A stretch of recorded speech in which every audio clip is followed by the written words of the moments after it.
और कवनो हो उपैया हो करब के तनो जतनावा, कवनो हो उपैया हो करब के तनो जतनावा, पिजड़वा के छोड़ी उड़ी जई है सुगनावा, पिजड़वा के छोड़ी उड़ी जई है सुगनावा।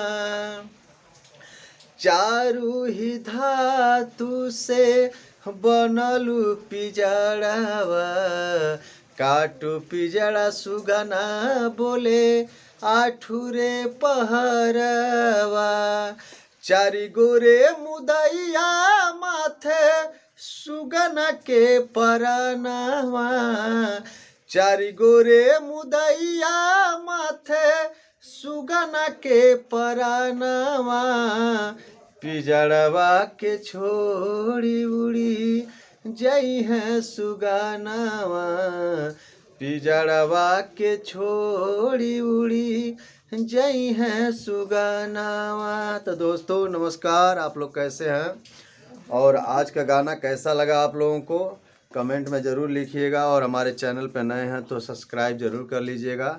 धन्यवाद।